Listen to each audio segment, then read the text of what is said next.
dadweynaha kala duwan ee ku dhaqan magaalada Burco ee xarunta gobolka Togdheer ayaa maanta siyaabo kala duwan uga hadlay go'aankii ay maxkamadda sare ee Soomaaliland ka soo saartay khilaafkii baasanaya ka dhex aroosnaa xilliga ay dhici doonto doorashooyinka madaxtinimada ee dalka Soomaaliland. dadkaas oo saaka la dhex qaadnay mikrofoonka ayaa waxa ka mid ah hadaladoodii iyo sida ay u arkaan go'aankan ay maxkamaddu ka gaadhay khilaafkaasi. go'aankii ay gaadheen taasoo haddaan nahay shacbiga gobolka Togdheer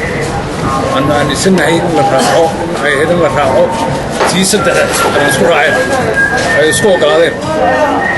laakiin waxaan sheegayaa dadka mar haddii maxkamaddii dastuuriga ahayd arrinkaa sheegtay in sidiisa doodo ugu liqo waayo meel maxkamadda ka sarreyso kale ma jirto. aad iyo aad baan u taageerayaa u sabood garaynayaa runtii waa arrin masiiriya haddii qaranka wax kasta bulshada dhexdeeda way imanayaan wax kastoo khilaafaad bulshada dhexdeeda imaada maxkamadda sare ee dastuuriga ee qaranka wixii ay ku go'aamisaa waa waajib muqadasa bulshadu inay qaadato oo la taageero oo garabyada iyo darafyada is hayaan ee muranku u dhex marayna ay ku qancaan. magacaygu xuseen daay jaamac waxaan ka gurtiga doorka maxkamadaha ka soo baxay waxaan aaminsanahay inay tahay dalka doorashada aada qabsoomay ma jirto dalkana wuxuu doorashadu waa muhiim kursiguna xilliguna oo meerto marka waxaan leeyahay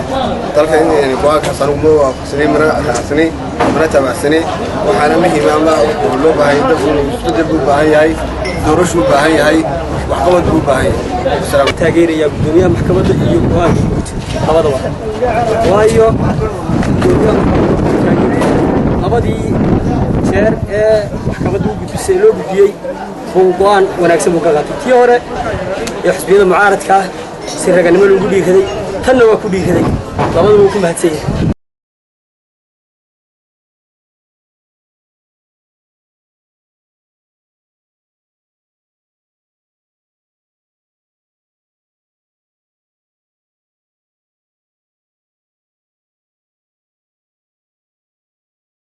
ومحمد علي أحمد محمد كابه ورقة تلفزيون عالمي Somali News مقالة برعو.